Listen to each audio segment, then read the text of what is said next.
Good afternoon students. मेरा नाम है Mahesh Kanaujia. I am assistant professor in mechanical engineering department. आपको जो सामने दिखाई दे रहे हैं वो है हमारे वेल्डिंग शॉप के इंस्ट्रक्टर मिस्टर प्रमोद वंजारी। और अभी हम आपको जो बताने वाले हैं वो हम बताने वाले हैं आपको वेल्डिंग किस तरह से की जाती है। तो चलिए हम शुरुआत करते हैं। सबसे पहले हम जानेंगे कि टाइप ऑफ ट्रांसफार्मर्स कितने होते हैं जो वेल्डिंग के लिए यूज़ किए जाते हैं और वो किस तरह से काम करते हैं।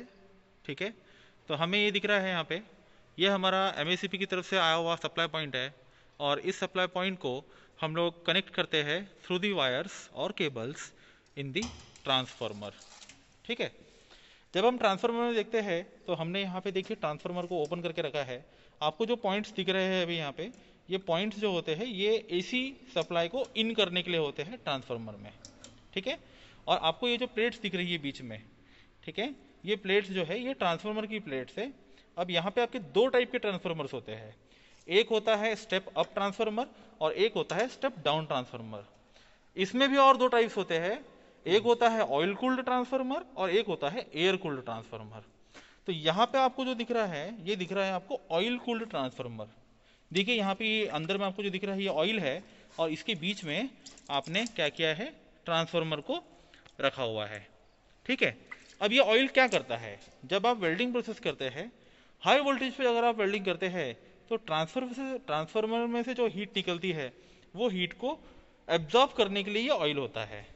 ठीक है, और यहाँ पे हमारे पास जो है हम जो यूज करते हैं नॉर्मली कॉलेजेस में वो हम यूज करते हैं स्टेप डाउन ट्रांसफार्मर।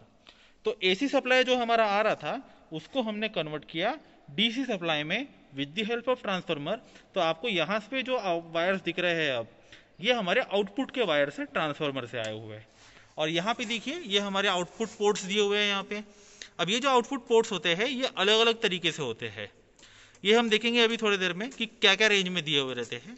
ठीक है, अब हम जो देख रहे हैं ये हमारे पास में है एयर कूल्ड ट्रांसफार्मर। देखिए यहाँ पे ट्रांसफार्मर तो हमको दिख रहा है बट यहाँ पे ऑयल नहीं है। ठीक है, तो ये जो ट्रांसफार्मर होता है इसके नीचे में होता है एक ब्लोअर जो बेसिकली, और एक होता है एग्जॉस्ट फैन जो बेसिकली क्या करता है कि इसकी जो हीट होती है उसको बाहर की तरफ रिमूव करता है। तो दो टाइप के ट्रांसफार्मर हमने देखे हैं अभी यहाँ पे, एक देखे ऑयल कूल्ड और अभी हम देख रहे हैं यहाँ पे एयर कूल्ड ट्रांसफार्मर। अब हम जो वर्किंग करेंगे वो करेंगे किस पे, एयर कूल्ड ट्रांसफार्मर पे। तो यहाँ पे देखिए सप्लाई पोर्ट्स हमने ऑयल कूल्ड में भी देखे थे और सप्लाई आउटपुट पोर्ट्स हम लोगों ने एयर कूल्ड में भी देख रहे हैं। तो ये जो आउटपुट पोर्ट्स होते हैं ये आउटपुट पोर्ट्स कुछ अलग अलग रेंज में दिए हुए रहते हैं। हमारे पास में जो रेंज दी हुई है वो दी हुई है 50 एम्पियर्स, 75, 110, 150, 200, 225, 250 और 300। तो इस तरह से आपकी ये रेंज जाती है। अब यहाँ पे देखिए आपको दिया हुआ है एक पावर का स्विच दिया हुआ है, दूसरा आपको दिया हुआ है अर्थ। ठीक है, ये जो अर्थ लिखा हुआ है ये अर्थ का टर्मिनल होता है बेसिकली निगेटिव टर्मिनल, और ये जो अर्थ का टर्मिनल होता है ये हमारा जाता है सीधा कहाँ पे, ये जाता है हमारा वर्किंग टेबल पे। ठीक है, तो ये जो वर्किंग टेबल है यहाँ पे हमारा अर्थिंग लगा हुआ है। तो हमेशा याद रखना है कि जब भी हमको वेल्डिंग करना है तो ये अर्थिंग का जो हमारा पॉइंट होता है जिसको हम नेगेटिव पॉइंट भी बोलते हैं ये हमेशा हमारा टेबल से लगा हुआ होना चाहिए, ये हमारे सेफ्टी के लिए काम में आता है। दूसरा टर्मिनल जो हमारे पास में होता है वो होता है रेड कलर में। अब ये रेड कलर का जो टर्मिनल होता है ये हम लोग लगाते हैं बेसिकली एम्पियर्स पे, 50 एम्पियर, 75 एम्पियर, 110 एम्पियर, जितना भी हमें रिक्वायरमेंट है।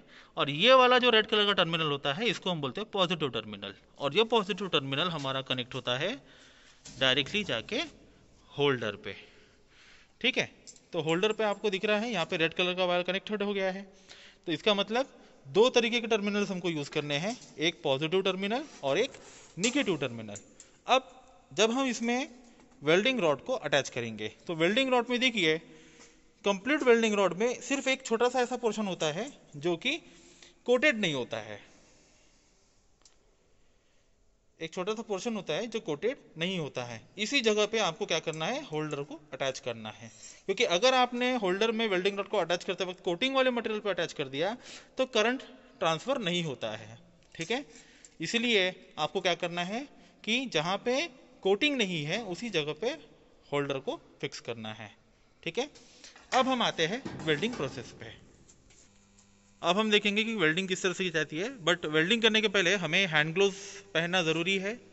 ठीक है, साथ में हमारे हैंड स्क्रीन होना ज़रूरी है सेफ्टी के लिए, आइज़ के सेफ्टी के लिए अल्ट्रा वायलेट रेज से, ठीक है।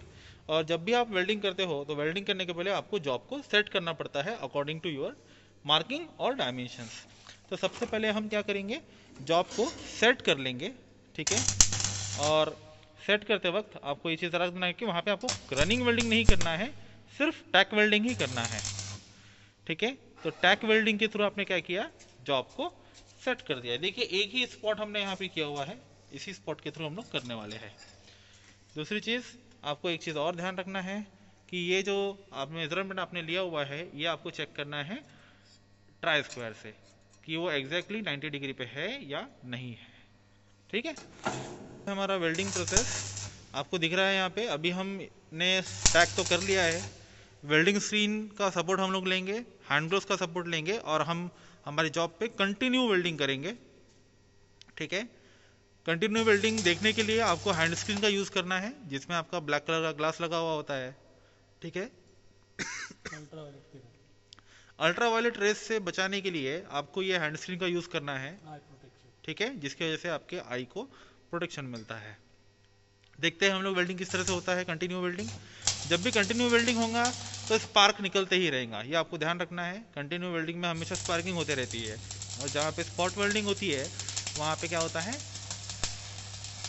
फ्लैशेस होते हैं सिर्फ स्पार्क के। तो यहाँ पे आपको दिख रहा है कि कंटिन्यू वेल्डिंग हो रही है, हैंड स्क्रीन का यूज़ हम कर रहे हैं। वेल्डिंग सही तरीके से हो रही है या नहीं हो रही है ये देखने के लिए हमने हैंड स्क्रीन का यूज़ किया हुआ है, ठीक है। हैंड ग्लोव्स हमने पहने हुए हैं। ये जो हमने अभी वेल्डिंग किया हुआ है, ये वेल्डिंग में हमने देखा है कि ये अभी टोटली हॉट हो गया है हमारा जॉब। तो अब देखिए इसको हमने पिकअप करने के लिए, उठाने के लिए टोंग का यूज़ किया हुआ है, ठीक है। तो जब भी आप वेल्डिंग करते हो तो वहाँ पे जब भी आप वेल्डिंग करोगे तो हीट जनरेट होंगी, हीट जनरेट होने की वजह से जो आपका जॉब होता है वो हॉट हो जाता है। तो कभी भी हाथ से उसको नहीं पकड़ना है, आपको हमेशा टोंग का ही यूज़ करना है। अब हम क्या करेंगे कि ये जो आपको दिख रहा है वेल्डिंग, इसमें बेसिकली स्लेज जमा हो गया है ऊपर की तरफ में, ठीक है। तो ये जो स्लैक होता है इसको हमको यहाँ से रिमूव करना है। इसके लिए अभी हम लोग चिपिंग हैमर का यूज़ करेंगे।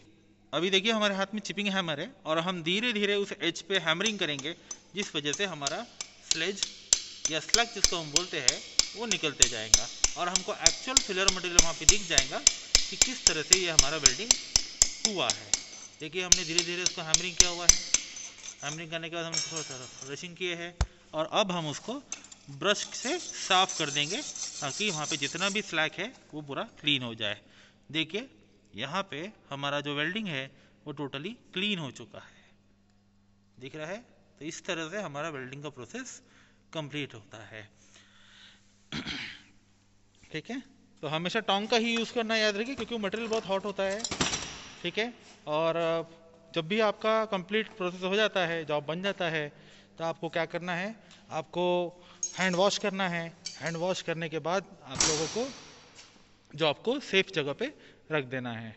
मैं बहुत बहुत धन्यवाद करूंगा प्रमोद वंजारी सर का जिन्होंने इस वीडियो को बनाने के लिए हमें हेल्प की है। Thank you to all.